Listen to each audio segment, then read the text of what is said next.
xel ak xol ñu bari dañu jàpp ni xolay bëgg yëg-yëg bi ñuy wax jàpp nañu ni ci xol lay jóge ba nit bu bëggee di faral di wax ni dama la bëgg ci sama xol est-ce que nit mën na yëg ci xolam lu xelam dajul est-ce que li nit ki di wax ni moom la yëg du lu mu xel li ci xelam parce que man dama jàpp ni gis-gis ak dégg-dégg mooy déclencher yëg-yëg bu ñu liggéey ces deux là gis-gis ak dégg-dégg bu ñu ko gëstoo bu baax dañu gis intérêt ci biir donc nit ki mënul intéressé wu ci lu mu gisul wala lu mu déggul maa ngi ko doon wax un jour benn nit mënul la bëgg ba nga jaral ko boppam véritable amour bi ñuy wax fan la nekk véritable amour nekkul ci xol ci ruux la nekk je donne un exemple un malade benn patient mu feebar dem hôpital am problème cardiaque on lui opère le cœur hein parfois même on remplace le cœur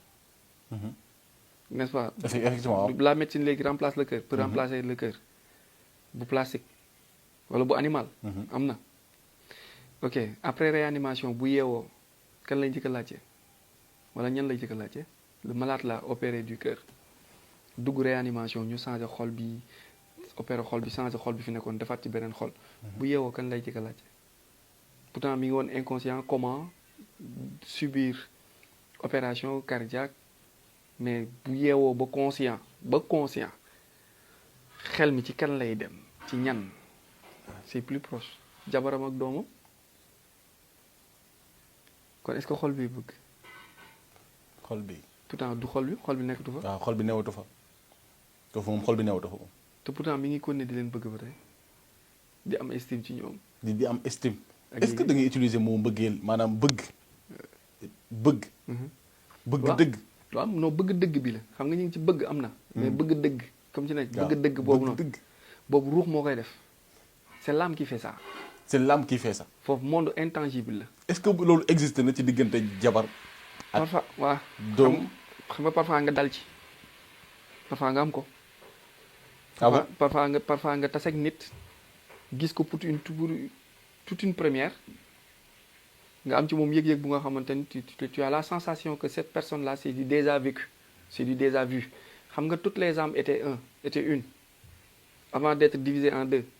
Adam ak Awa pour être divisées en 40 après ainsi de suite ramification yooyu lu tax ñuy wax âme sœur mooy sœuru âme bi sa âme yow bi nga yore sœuram mooy bi mu éclaté wu en deux ci kii la nekk léegi loolu la ñuy wax vrai amour moom la ñuy wër mooy ramification bi éclatement wu âme bi ok moitié bi ne ci yow ci kee la nekk moo tax ñaan kii sama xarit la xarit dëgg mooy boo jëlee guro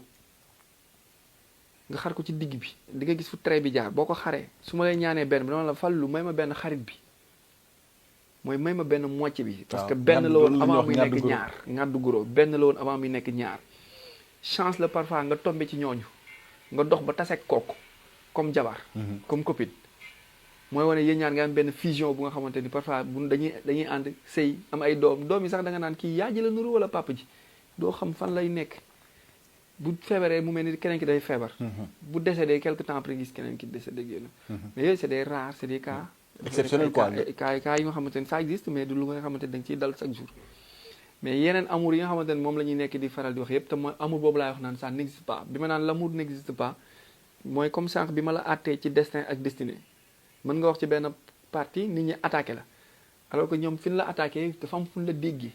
déggiwul la ci côté bi mais quand je disais que l'amour n'existe pas waxuma interconnexion ak connectivité des âmes boobu noonu mais maa ngi wax ci sensuel bi ak sens charnel bi ak sens bi gis nit ki bay gis ko boobu da nga ko adoré dafa adoré sax bari na mais dafa am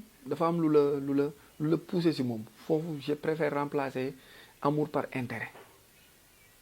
parce que intérêt boobu noonu moo la dugal ci nit ki parce que am na loo gis ci moom loo bëgg waaw nga bëgg ko moom mu yor ko te yoroo ko moom mu complété la ko donc ànd boobu noonu dafa am looy xaar ci moom moom aussi bu nee la waaw dafa am lu muy xaar ci yow foofu l'amour n'existe pas y a que des intérêts qui nous lient parce que loolu fa nekkatul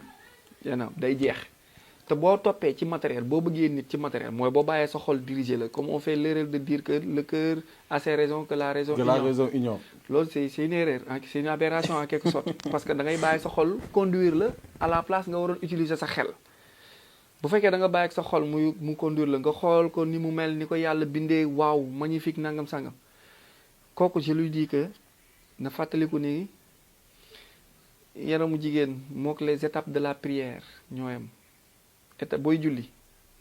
ak yaramu jigéen ñoo yem sooy soog a commencé julli da ngay taxaw tout droit tout est au rendez-vous les vis tout est serré tout est bon lépp taxaw na quelque temps après nga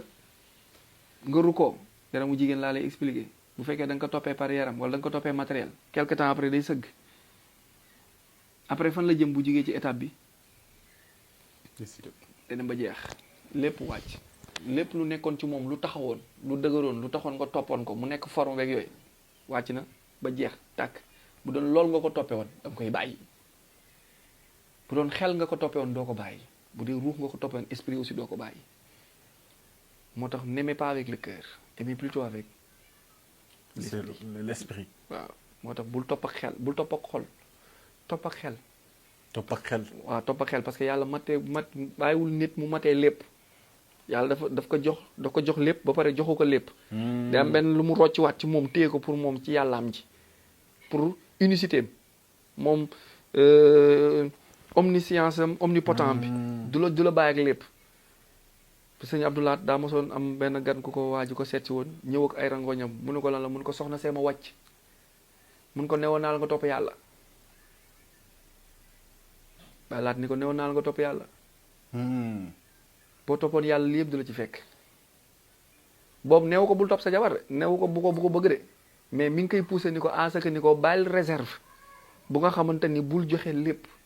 bàyyil tuuti pour bu ëllëgee ñu mën laa sédd. pour bu daanu jotee nga am foo wéeru mais loolu xol mënu ko. parce que xol lu ko neex rek lay def. effectivement alors que bu dee xel bi mën na def nii moo tax sëñ Cheikh Al Maktoum danaan ku tàmm wax ak sa xel ku tàmm wax ak sa bopp doo am problème mu wax ak sa morom parce que lépp loo war a wax ak sa morom répété nga ko. dëgg la. ak sa xel. dëgg la. moo tax olof naan ñegeñaay waxul ñegeñaay objet bi. waxtaan ak sa ñegeñaay mais boo tëddee xel bii nii mi ngi lay répété li nga defoon journée bi mais mi ngi lay fàttali li nga war a def suba mais am na beneen bi nga xamante ni mi ngi naan la waaye saa yi dóoral mu daanu effectivement boobooy xol bi. boobooy xol bi. bi naan la defal nànk xoolal ni ngay def demal nànk. boobooy xel bi. boobooy xel bi mais par exemple est-ce que xel mën na logiquement par exemple contrôler loo xam ni. intérêt mënul dugg foofu. nee naa léegi le cœur a un esprit comme l'esprit a un esprit. l'esprit de l'esprit c'est l'âme et l'esprit du cœur c'est le cerveau c'est l'esprit bu njëkk bi. maintenant profondeur yu esprit mooy âme moo tax esprit moo gën a profond. le cœur a un esprit l'esprit a un esprit. l'esprit de l'esprit c'est l'âme. yow bu fekkee xalaat nga rek xel mi taxaw na fi nga xalaatee teg xel mi taxaw na ñaari xel yépp taxaw na bi naan la pour ak contre ñoom ñaar ñépp taxaw na yow kay yaa topp xol bi parce que dalaa neex mënoo am retenu parce que mel na nu nga xamante ni mënoo ko mucc xol bi ni la demal boobu Iblis taxaw làqutu ci ginnaaw ni la noonu la demal muy buuxante bee ni la defal nànk baa du jinne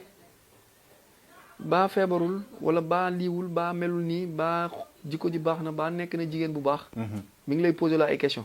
mais xol bi mi ngi naan la waaye demal kii di mel ni di nga ko gis di ko fi bàyyi songal une fois nga pensé ko rek yaa dul bàyyi xel mais le fait que comme li nga wax nii boo ko xasee ba xalaat rek ñaari cerveau yi taxaw na ñaari xel yi taxaw na pour bi discerner ak bi analyser. ok c'est un peu complexe. ouais c'est un sujet boo xam ne c'est ñu bari dinañ ci réfléchir ñu bari dinañ wax ñu bari duñ jubóo aussi. effectivement c'est un sujet bu nga xamante ni ku nekk sa gis-gis la. ok am na benn étude scientifique boo xam ni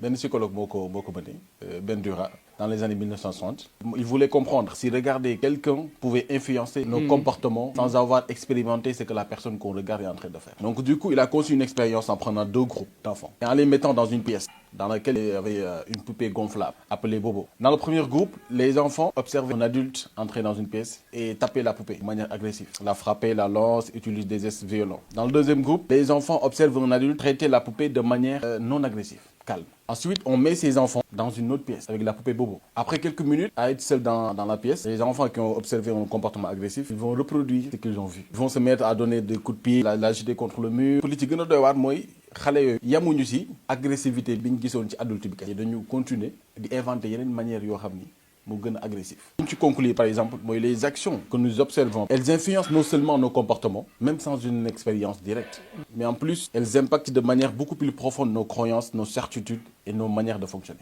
En gros, le processus d'appropriation, il ne va pas se limiter simplement au comportement physique. Ce qu'on regarde, même inconsciemment, façonne la manière dont on vit et interagit avec le monde. Si, j'ai compris. Moo tax gis nga la première définition de la télé, pas définition, je veux dire le premier les réseaux nom. sociaux, etc. Oui, ñoom ñii ñëpp, on les appelle des écrans. En fait, c'est des écrans. Quand on joue au football,